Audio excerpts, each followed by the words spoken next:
예레미야 50장 21절에서 32절까지 말씀을 함께 읽겠습니다. 이는 여호와의 말씀이니라. 너희는 올라가서 무라다임의 땅을 치며 그곳의 주민을 쳐서 진멸하되 내가 너희에게 명령한 대로 다 하라. 그 땅에 싸움의 소리와 큰 파멸이 있으리라. 온 세계의 망치가 어찌 그리 꺾여 부서졌는고, 바벨론이 어찌 그리 나라들 가운데 황무지가 되었는고. 바벨론아, 내가 너를 잡으려고 울무를 놓았더니 내가 깨닫지 못하여 걸렸고, 내가 여호와와 싸웠으므로 발각되어 잡혔도다. 여호와께서 그의 병기창을 열고 분노의 무기를 꺼내면 주 만군의 여호와께서 갈대아 사람의 땅에 행할 일이 있음이라. 먼 곳에 있는 너희는 와서 그를 치고 그의 곡간을 열고 그것을 곡식더미처럼 쌓아 올려라. 그를 진멸하고 남기지 말라. 그의 황소를 다 죽이라. 그를 도살하려 내려 보내라. 그들에게 화 있도다. 그들의 날 그 벌받는 때가 이르렀음이로다. 바벨론 땅에서 도피한 자의 소리여, 시온에서 우리 하나님의 여호와의 보복하시는 것, 그의 성전에 보복하시는 것을 선포하는 소리로다. 활 쏘는 자를 바벨론에 소집하라. 활을 당기는 자여, 그 사면으로 진을 쳐서 피하는 자가 없게 하라. 그가 일한 대로 갚고 그가 행한 대로 그에게 갚으라. 그가 이스라엘의 거룩한 자 여호와를 향하여 교만하였음이라. 그러므로 그날에 장정들이 그 거리에 엎드러지겠고 군사들이 멸절되리라. 여호와의 말씀이니라. 주 만군의 여호와의 말씀이니라. 교만한 자여 보라, 내가 너를 대적하나니 너의 날 곧 내가 너를 벌할 때가 이르렀음이라. 교만한 자가 걸려 넘어지겠고 그를 일으킬 자가 없을 것이며, 내가 그의 성읍들에 불을 지르리니 그의 주위에 있는 것을 다 삼키리라. 아멘. 온 세계의 망치가 어찌 그리 꺾여 부서졌는고, 바벨론이 어찌 그리 나라들 가운데 황무지가 되었는고. 지금 하나님께서 온 세계를 심판하시는 심판의 도구로 사용하시던 바벨론을 완전히 멸망시켜 버릴 것을 선포하고 계십니다. 25절에 여호와께서 그의 병기창을 열고 분노의 무기를 꺼내셔서 바벨론을 진멸하고 남기지 않을 것이다 말씀하십니다. 27절에 그들에게 화 있도다. 그들의 날 그 벌받을 때가 이르렀음이로다. 31절에 교만한 자여 보라, 내가 너를 대적하나니 너의 날 곧 내가 너를 벌할 때가 이르렀음이라 말씀하십니다. 어제 새벽에도 말씀드린 것처럼 예레미야 선지자의 40년의 사역의 마지막 사역은 바벨론의 심판에 대한 예언의 말씀을 전하는 것으로 끝이 납니다. 왜 하나님께서 바벨론의 심판에 대한 예언을 예레미야 선지자의 마지막 말씀으로 기록하고 계실까요? 바벨론이란 이름이 처음 등장한 말씀은 창세기 10장의 니므롯 이야기입니다. 니므롯은 노아의 아들 함의 손자로서 인류 역사에서 가장 먼저 등장한 정복자로 기록되어 있습니다. 인류 역사상 최초로 여러 부족들을 정복하여서 최초의 제국을 세운 자로 알려져 있습니다. 나라, 왕국이라는 뜻의 마르라카라는 단어가 처음 등장한 이야기가 니므롯 이야기인데, 그의 왕국이 처음 시작된 곳이 바로 시날 땅의 바벨이었습니다. 니므롯이란 이름의 뜻은 반역, 우리 반역을 일으키자, 이런 뜻이 있다고 합니다. 하나님 나라를 반역하여 인간이 왕이 되는 나라를 처음 세운 사람이 니므롯이며 그 땅이 바로 바벨이었다라고 말씀하고 있습니다. 11장에서 바벨탑 사건이 일어나는데 그 일을 주도한 자가 니므롯이었을 것이라 추측할 수 있습니다. 창세기 11장 9절에 보면 하나님께서 언어를 혼잡하게 만드셔서 그들을 온 지면에 흩으셨기 때문에 그 땅의 이름을 바벨이라 했다라고 기록하고 있습니다. 바벨론이란 이름은 그 시작부터 하나님을 대적하는 이상 나라를 대표하는 이름이었습니다. 그 후에 바벨이란 이름은 등장하지 않다가 열왕기하 17장에서 북이스라엘이 아수르에 의해 멸망하는 시점에 다시 등장하기 시작합니다. 그러나 그때는 아수르가 패권을 쥐고 있었던 시대였기 때문에 바벨론은 남유다와는 우호적인 관계를 유지하고 있었던 것 같습니다. 그 후에 아수르가 쇠약해지기 시작했고 점점 바벨론의 힘이 강성해지기 시작했습니다. 그러나 남유다는 가장 악한 왕이었던 므낫세 왕의 악행으로 말미암아 하나님으로부터 완전히 멀어져서 회복 불능의 상태가 되고 말았습니다. 그래서 결국에는 이사야 선지자와 예레미야 선지자를 통해 예언하신 말씀대로 남유다가 바벨론에 의해서 완전히 멸망하고 만 것입니다.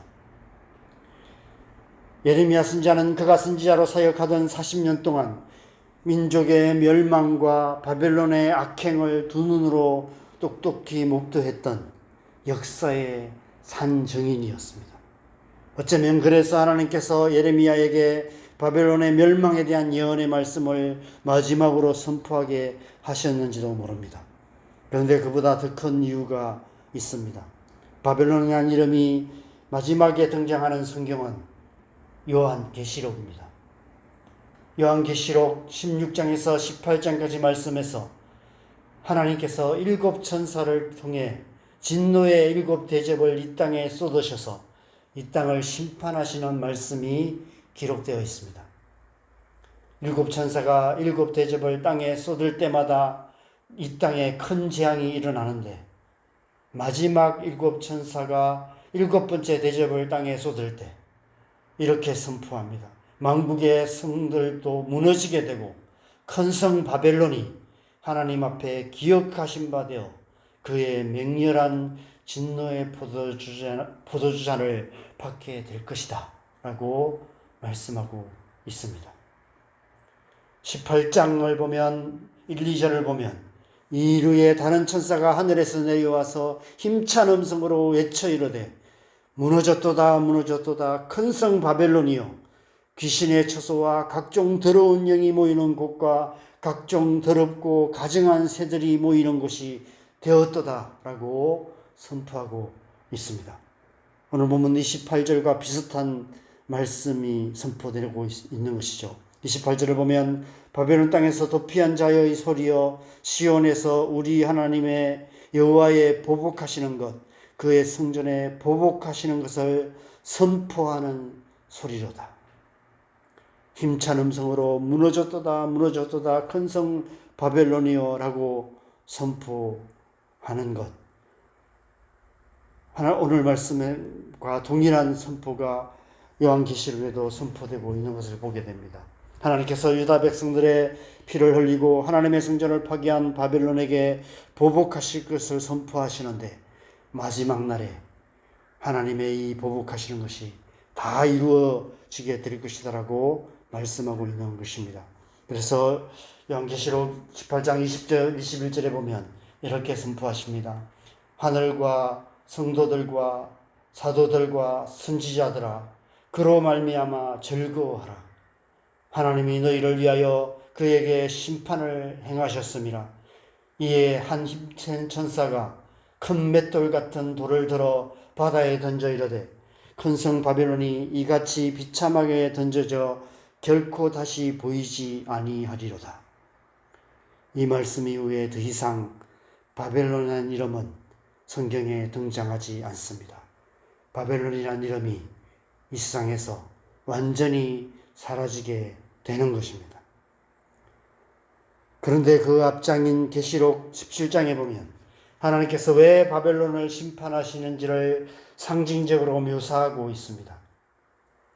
17장 1절에 보면 바벨론을 많은 무리에 앉은 음녀라고 표현하며 그가 받을 심판을 내게 보이리라 말씀하십니다.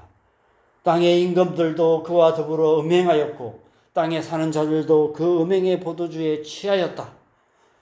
그 여자가 붉은 빛 짐승을 탔는데 그 짐승의 몸에 하나님을 모독하는 이름들이 가득하다. 손에 금잔을 가졌는데 가증한 물건과 그의 음행에 더러운 것들이 가득하더라 라고 말씀합니다. 그런데 그의 이마에 이름이 기록되어 있는데 비밀이라, 큰 바벨론이라, 땅의 음녀들과 가증한 것들의 음이라 라고 말씀하고 있습니다.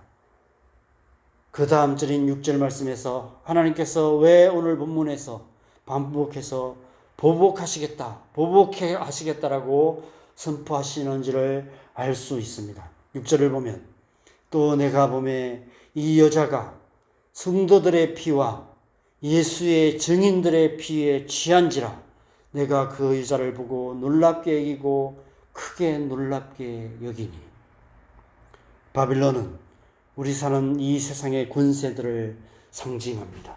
창세기에서 니무롯이 바벨에서 하나님을 반역하여 하나님의 왕국, 사람의 왕국을 세웠듯이 우리 사는 이 세상은 하나님을 반역한 세상입니다. 하나님은 없다라고 말하는 세상입니다. 이러한 세상을 하나님 나라로 회복하시기 위해서 예수께서 이 땅에 오셔서 십자가에서 보배 피를 흘리셨을 뿐 아니라 그를 믿는 성도들과 구름같이 허다한 예수의 증인들이 순교의 피를 이 땅에 흘렸습니다. 그리고 지금 이 시대에도 세계 곳곳에서 순교자들이 흘리는 피가 이 땅을 적시고 있습니다. 오늘날 우리는 어떻습니까? 육신의 관점에서 예수의 이름 때문에 피를 흘리는 일은 최소한 지금 우리나라에서는 일어나지 않습니다. 그러나 우리의 신앙생활에서 우리의 마음과 우리의 영혼은 그 어느 때보다도 치열하게 피 흘리는 싸움을 싸우고 있는 때가 아닐까 싶습니다. 죄와 싸우되 피 흘리기까지 싸우라라는 말씀처럼 오늘날 우리는 바벨론 같은 거대한 세상 문화와 세상의 안락함이 주는 유혹과 피 흘리기까지 싸우고 있습니다. 사도 바울이 디모데후서 3장에서 말씀하시는 말세에 고통하는 때를 우리는 살아가고 있습니다. 그래서 무릇 그리스도 예수 안에서 경건하게 살고자 하는 자는 박해를 받으리라 라고 말씀하고 있는 것입니다. 하나님께서 마지막 날에 바벨론 같은 이 세상을 심판하실 것입니다. 하나님께서 하나님의 백성인 우리를 위해서 보복하실 것입니다. 우리가 이 세상에서 예수 그리스도의 이름 때문에 받는 모든 환난과 핍박과 고통에 대해서 하나님께서 마지막 날에 바벨론을 심판하심으로 보복하시고 신원하여 주실 것이다라고 말씀하고 계시는 것입니다. 우리 안에 이 세상이나 세상에 있는 것들을 사랑하는 마음을 버려야 하는 이유가 바로 이 때문인 것이죠. 하나님께서 예레미야 선지자의 마지막 말씀을 바벨론의 심판에 대한 말씀으로 전하게 하신 궁극적인 이유도 바로 이 때문인 것입니다.